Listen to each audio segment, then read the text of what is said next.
You mentioned that Republicans are kind of laughing off what President Trump is saying about a third term. And then you have on the left, people are sounding the alarm over it. And then there's a reaction to the reaction saying that's a distraction and we should be paying attention to one of the other 20 things that is going on. How seriously should we be taking an assessment, a statement like that I can find a way for a third term?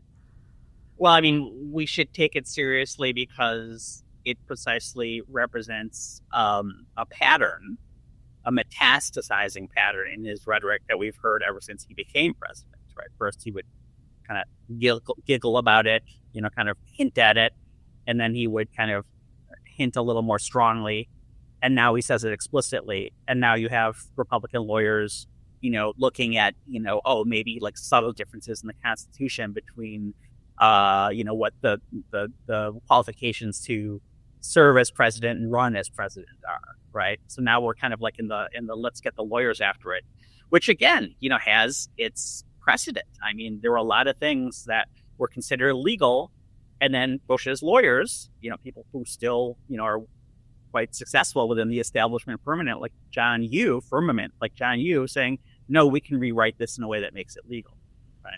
So, unfortunately, this is a bitter harvest that's been sown for a long time. Even back to the founding of the Constitution, when James Madison, when he wrote the Federalist Papers and he talked about checks and balances, the one thing he also said is this: none of this works unless you have a leader who has some sense of Republican virtue, some sense that he is part of an ongoing enterprise and it's not just out for himself, right? So, unfortunately, a lot of what's happening is that, the people around Trump are kind of finding the loopholes, the bugs, the ambiguities in a system that relies on people acting, with dignity and good faith. It relies on precedent and standard. And I have to ask, I know intent can be hard to assess, but do you think President Trump understands and respects the limits of the power of his office? No, he jokes about being a king. And in fact, as soon as the Republican majority Supreme Court, passed a ruling that said he was not responsible for crimes committed in when he was doing official acts, as decided by the Supreme Court. One historian pointed out that, in fact, Donald Trump now has less responsibility and more power to do what he wants without consequence, should he become president, because that was before he was president the second time, than George III, the person we overthrew in order to have the nation's first government by the people, of the people, and for the people on this earth. So that really is what is at stake now. And then what's your assessment of how President Trump views and or respects congressional authority in this landscape?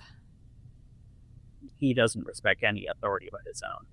I mean, unfortunately, he doesn't have, much opposition, certainly within his own congressional, caucus.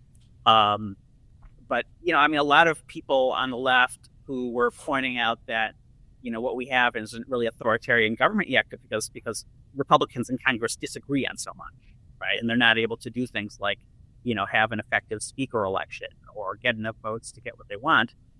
Now we just see, he decided he didn't need Congress to say how to spend money, as it explicitly says is the rule in the Constitution, right? So as soon as he, got this guy, Elon Musk, and gave his, young computer programmers access to the actual budgets of these organizations, how many people they could hire and how many people they could fire, that was a specific anti-constitutional action, which said, the whole function of the first branch, there's three branches, the Constitution lists, Congress the first, has no standing over what I decide to do.